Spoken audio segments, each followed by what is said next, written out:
Welcome to Grounded is the New Sexy. I'm Christy Little, and this is a podcast for women who are done with a version of themselves that performs being fine. We talk about what it actually feels like to come home to yourself. The kind of grounded that isn't small or careful, but is the most alive and magnetic thing you can be. Every episode is a transmission as much as it is a conversation, and I'm really glad you're here. Let's go.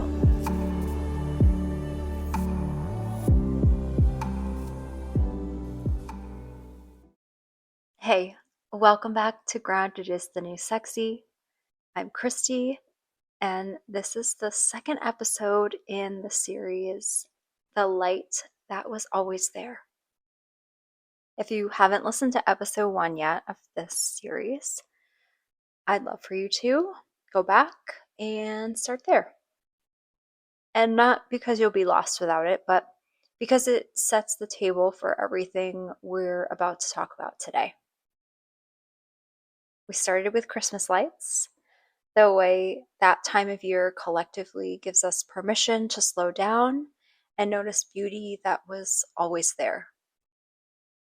And I ended with a question I asked you to carry into your week. Where have you been rushing past your own lights? So today I'm going to answer that question for myself. This is my story, the real full one, not the version I used to translate into something more palatable, the actual one. And I'm sharing it because I think it might be your story too, or some kind of version of this. And I think sometimes we need to hear someone else say the thing out loud before we give ourselves permission to acknowledge it in our own lives. So let's go.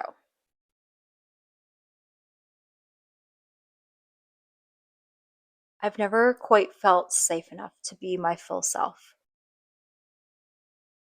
And that's the truest sentence I know how to say about my own story. I want to start there because I think it's where a lot of us start, even if we've never said it out loud.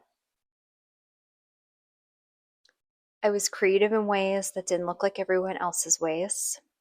I dreamed a different kind of life than the options I was told were just how life is. And that uniqueness and the particular way I moved through the world, it got mocked and dismissed and judged. Not necessarily always maliciously, but the effect is the same whether the intention is cruel or just careless. You get the message over and over in small ways, and sometimes in not so small ways. The message that who you actually are is a bit too much, a bit too strange, a bit too different to be easily loved. And so you do what any human does when they're trying to survive. You adapt. You keep yourself in more palatable containers. You round off the edges of yourself that make people uncomfortable. You learn which parts of yourself are safe to show and which parts you tuck away and visit only in private. And over time, so gradually, you almost don't notice it's happening. The gifts and the light that made you unique start to go quiet. And not gone, never actually gone, just waiting.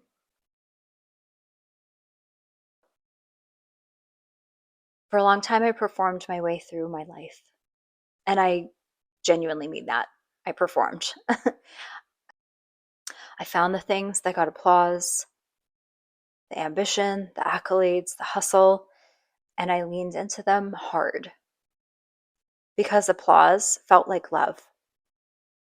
Praise felt like proof that I was worth something. Achieving things felt like evidence that I was enough. And I used all that to fill myself up because I genuinely didn't know how to fill myself up from the inside. I didn't even know that was possible. I thought fulfillment came from outside, from what you accomplished, from whether people approved or were proud of you.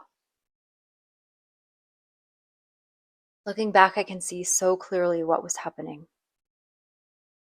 I was building an identity on the outside that looked like confidence and momentum and a woman who had her stuff together. And on the inside, I was running on empty and constantly chasing the next hit of validation, never quite arriving anywhere that felt like peace.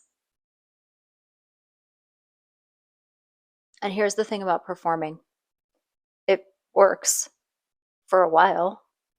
It does, it genuinely works. And you get the applause, you get the praise, people respond to it, and that response feels real. And that realness keeps you going until it doesn't anymore. Until the performance costs more than the applause is worth. The first wave of my spiritual awakening changed things. It eased my anxiety, and if you knew what my anxiety used to cost me, you'd understand what a gift that was. And it turned me inward in a way that I hadn't been able to go before. I started unearthing things, layers of unworthiness I hadn't even known were there. The ways I depleted myself constantly through people pleasing and needing validation, and the ways I had quietly built my entire life around making sure I was acceptable to everyone else. And I thought, this is it. This is the path. So I did what you do when you find the path. I went all in. I did program after program. I became a certified Reiki master. I studied meditation. I hired coaches. I evolved. And I did genuinely evolve. And I was proud of that. But my true path, like my actual path, was still foggy because I kept making the same mistake. I kept trying to fit myself in other people's strategies, other people's ideas of who I was and what my work should look like. I kept taking someone else's map and trying to navigate my own terrain with it. And you can only do that for so long before your whole system just refuses. I collapsed. And not dramatically and not even really in a single moment, but in just like a slow, grinding way that burnout actually happens. I had a full contraction, a dissension, really. I just refused to go any further down paths that didn't feel like mine, and I burnt out from the effort of trying to find clarity. And in that collapse, in that silence that follows when you finally stop trying so hard, something happened. I remembered my light. It came back in the quiet, not in a program, and not through a strategy or a coach or a certification. In the quiet walls of my own personal space. In the stillness that I finally allowed myself to be in. When I stopped filling every moment with seeking. And in that quiet, I began to actually hear myself for the first time in a long time. My inner guidance, my intuition, the voice that had been there all along underneath the noise of everyone else's opinions and frameworks and maps. I began to hear it, and this was the harder part. I began to trust it. Beyond the experts and beyond the successful people telling me what worked for them, beyond algorithms and niches and strategies, I started listening to the divine wisdom that lives in me, that lives in all of us, but that we've been taught to distrust in favor of someone else's authority. And from that place, new work was born. The living lights, sanctuary, all of it arrived with a clarity I had been searching for everywhere outside of myself. The clarity was in me the whole time. I just needed to get quiet enough to hear it. I understood I was a channel. That source light moves through me, literally, and comes out through my hands onto a canvas or through my voice. And that I see things clairvoyantly, and I receive guidance clairaudiently, and that this isn't strange or unusual or something I need to keep quiet about. This is the actual mechanism of how I do what I do. I was a mystic, and I had always been a mystic. And I had been performing artist because artists felt safer.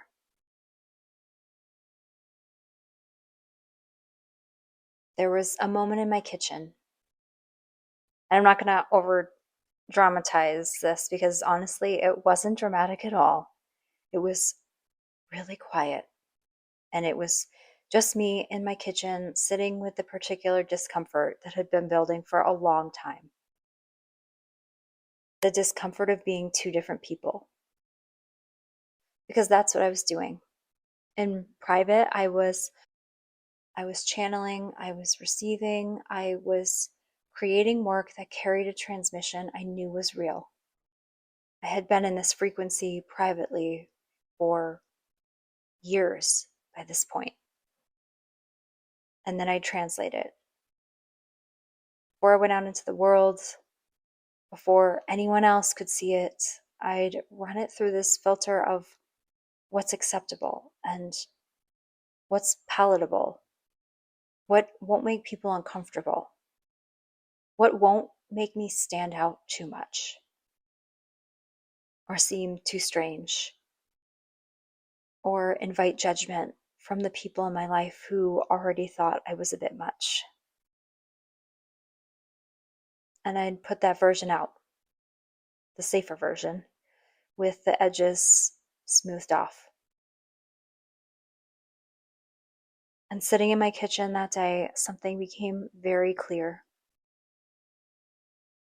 My true work had not gone out into the world yet. Not really, not fully, because I kept dimming it. I kept dimming myself. And the reason was so simple and so heartbreaking when I finally looked at it directly, honestly. I didn't feel like everyone else around me. I never have. Even in the diluted version of me. And some part of me was still, after all the programs and the awakening and the healing, still waiting to feel normal enough to be seen. But here's what landed in that kitchen. Normal was never going to come. Because I'm not normal. I'm just not. And I was never supposed to be normal. The things that make me different are the exact things that make the work what it is. You cannot separate the mystic from the transmission. You cannot separate soul from the living lights. The channel is the work. And I had been treating the most essential part of myself as the part to hide. The fear of judgment was weaker than the desire to fully step into my power. That sentence arrived that day, and it has been the founding document of everything since. The day it felt more insufferable to act like two different people than to be fully seen was the day my light truly emerged. I'm sharing this with you not because my story is exceptional.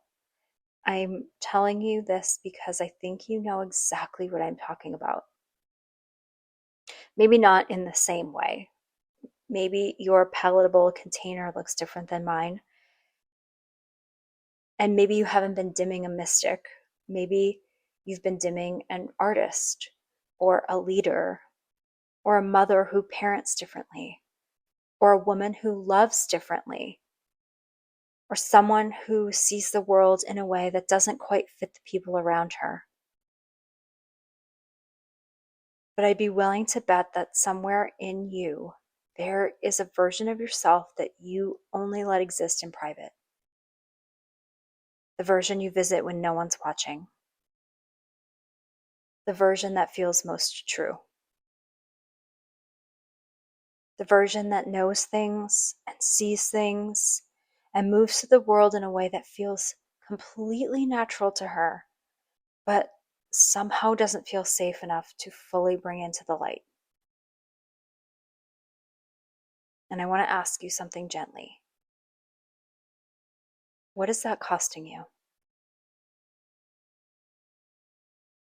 Not in a dramatic way, and not to make you feel bad about it.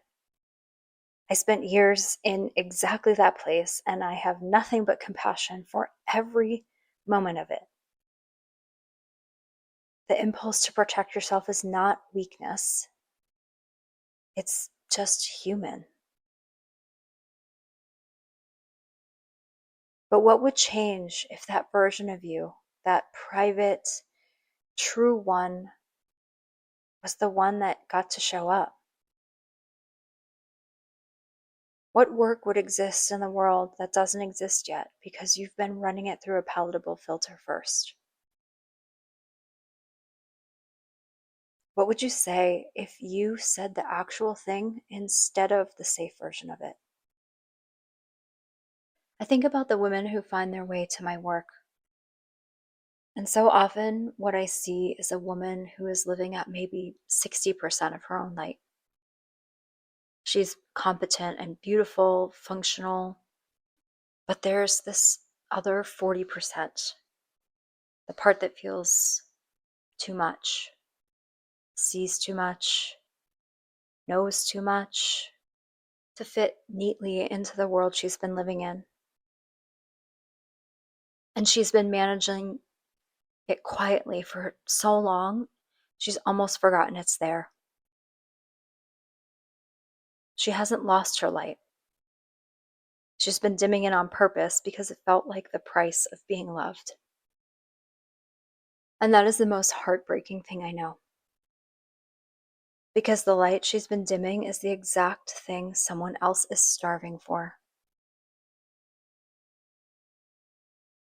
My light didn't emerge because I became someone new. It emerged because I finally got tired of pretending to be someone smaller. That's really the whole story. There's no dramatic transformation moment, no overnight shift, no single practice that fixed everything. It was just a slow accumulation of evidence that the cost of hiding was higher than the cost of being seen. And then a morning in a kitchen where that finally came undeniable. And I want you to know what I really want to land for you today is that your light doesn't need to be earned or achieved or unlocked through the right program or the perfect moment of readiness, because it's already there.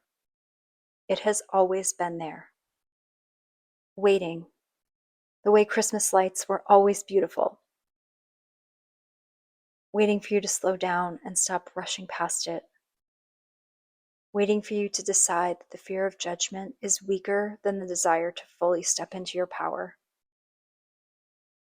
That decision doesn't have to be big and dramatic. It doesn't have to be a grand announcement or a rebrand or a complete reinvention. Sometimes it's just a quiet moment in a kitchen where you decide that today you're done performing the smaller version. I want to close today with a practice. And this one is going to ask a little bit more of you than the last episodes. I want to gently invite you into the place where you've been dimming yourself. Not to stay there and not to make it heavy, but just to acknowledge it. Because we can't remember what we haven't first allowed ourselves to see. So if you can, find somewhere comfortable. If you're driving, save this for later. Both feet on the floor, and just let your hands rest softly. And when you're ready, close your eyes. Take a deep breath in and slowly let it go.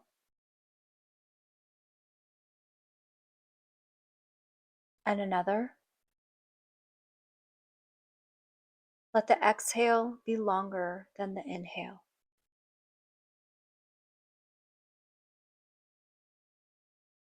Good. I want you to bring to mind a version of yourself. Not the version you show the world.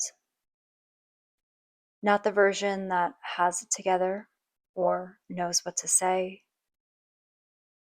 and moves through life in a way that makes people comfortable. The private version. The true one.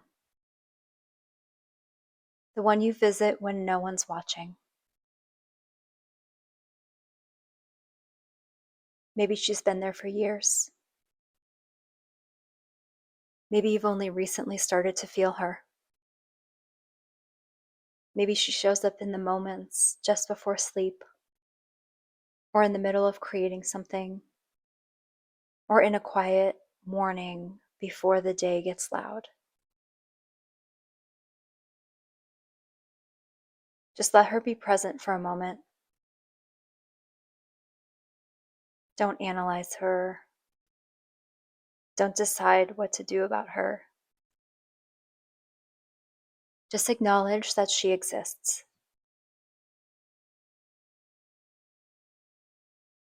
Now I want you to notice somewhere in your body where you feel her. Maybe it's in your chest. Maybe it's in your throat. That particular holding that happens when you almost say the true thing and then don't. Maybe it's somewhere in your belly, a warmth, quiet knowing.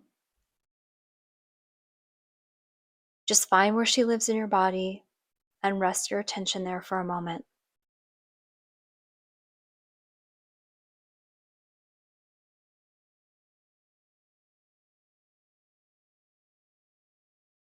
Now I want you to imagine, very gently, what it would feel like if she got to come forward just a little bit more.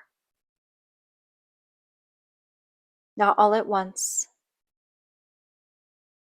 not a dramatic unveiling, just a degree or two more than you've allowed so far. What does that feel like in your body? Maybe there's a little fear there, and that's okay. Let the fear be there without letting it be in charge. Underneath the fear, what else is there?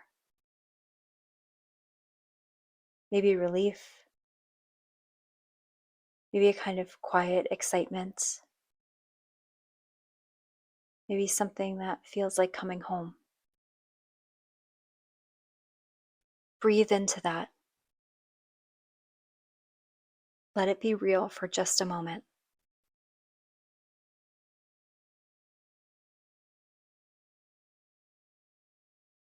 You don't have to do anything with it right now. You don't have to make any decisions or announcements or changes. You just have to let yourself feel it. The particular feeling of being slightly more yourself than you were a moment ago.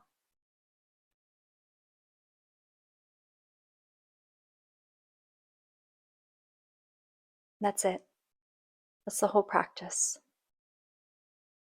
Take one more breath and let it land.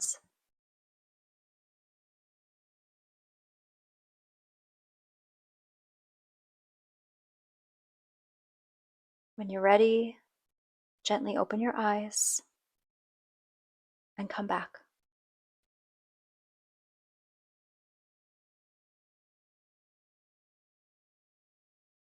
Thank you for being here with me for this one. And it was a lot more personal than last week, and I'm grateful you stayed with it. Next week, we're going even deeper.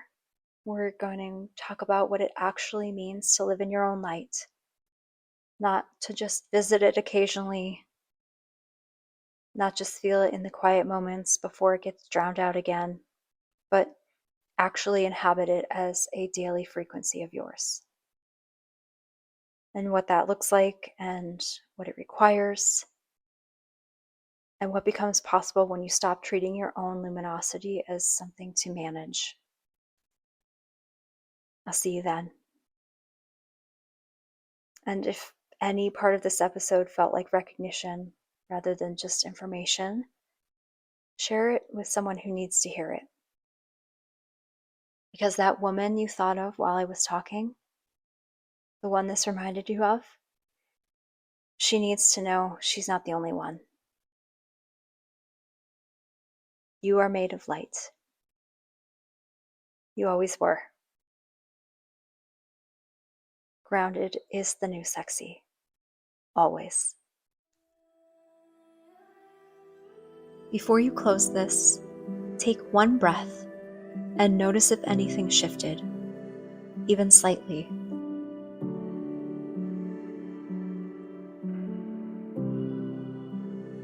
That shift is not nothing. That's the whole point. If this episode landed, you can subscribe on whatever platform you're listening on and share it with someone who needs to hear it. These conversations find people right when they're ready, and your share is what makes that possible. The show notes have everything. The Luminous Sanctuary on Substack, where I go deeper between episodes, and my website where the living lights and all current offerings live. And there's also a free meditation there for you, a still place you can trust. It's short, it's somatic, and it picks up exactly where this episode leaves off.